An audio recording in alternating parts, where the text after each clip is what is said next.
You know, some stories take hundreds of pages to tell.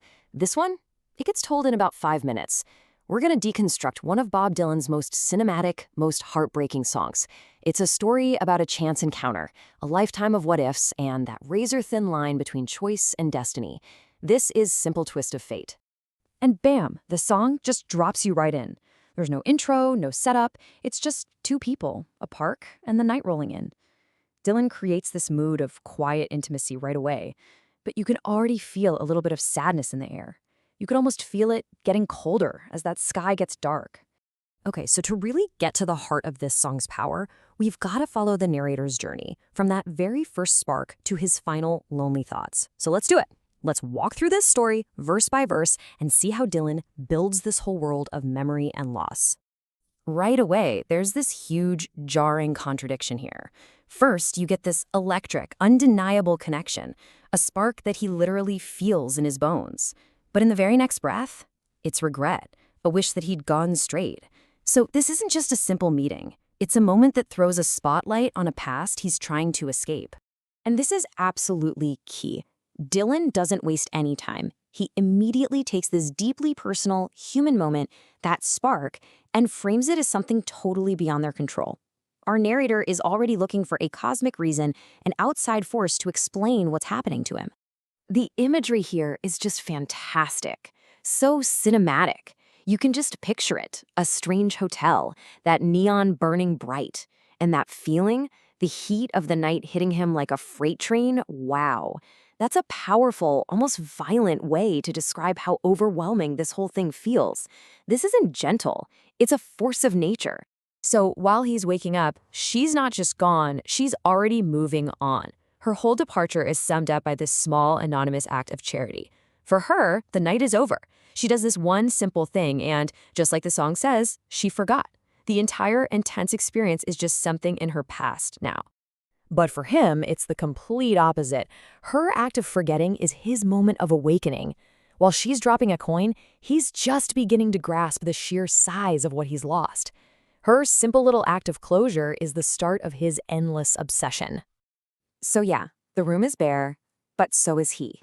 And this isn't just loneliness. It's an emptiness so foreign that he can't even understand it, a feeling to which he just could not relate. That connection they had was so deep that its absence has left a void he doesn't even have words for. And this is where the story shifts. He's not just sitting around remembering what happened to him anymore. Now, he's taking action. He's out there actively searching for a do-over, desperately hunting for another chance, for another twist of fate. We get to the final verse, and you can feel that he's given up the search. Now he's just trying to rationalize it all. He builds this whole cosmic excuse for why it didn't work. She was his twin, his soulmate, but the timing was all wrong, a cosmic mismatch. It wasn't his fault, it wasn't her fault. He just blames it on a simple twist of fate. So, that brings us right to the main event, the central theme of the song. This phrase that he keeps repeating like a mantra. What exactly is a simple twist of fate? At its core, it's pretty much the butterfly effect, but for a love story. It's the idea that one tiny, simple event, a glance in a park, one night in a hotel, can completely change everything that comes after, for better, or, in this case, for much, much worse. And this is the real tug-of-war in the song.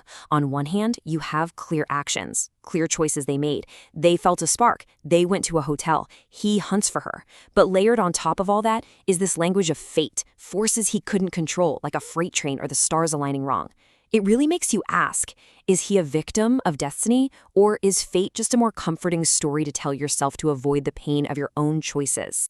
But the story of this song doesn't just end with the album version from 1974. Oh no! Simple Twist of Fate has had this long, evolving life. It's become one of Dylan's most lasting and revisited songs. And that intense emotional core we just walked through, that's probably why he keeps coming back to it. Get this, according to his official website, Dylan has performed this song live over 800 times. 838 times. That's just an incredible testament to how powerful it is. It's a story he feels he has to keep telling, decade after decade. You can literally trace its journey through his official releases. I mean, from the very first time he played it live in '75 to the legendary shows at Budokan, all the way to the bootleg series, which gave us all these different studio takes. Every single version gives it a slightly different feel, a new meaning. It shows you the song is very much alive, constantly being reimagined. So why? Out of hundreds of amazing Dylan songs, why does this one have such a lasting grip on all of us? Well, I think it all comes down to the universal, inescapable power of what if. I mean, it taps right into that feeling we've all had of a chance meeting that could have been something more. The storytelling is just masterful, full of details you can see and feel. It's so emotionally honest about how raw loss and longing can be. And it plugs into that deep human need to find a bigger reason for things, to blame the cosmos when our own hearts just don't make sense. This line from the end of the song, it just nails the narrator's whole conflict. He's being told to just get over it, to not dwell on it, to not feel everything so deeply, but he can't. The song is almost a defense of feeling too much within. It's an anthem for anyone who's ever been haunted by a memory. So in the end, that's really what we're left with. This isn't just a song about a one-night stand. It's about the incredible, crushing weight that a single moment can carry with you for a lifetime.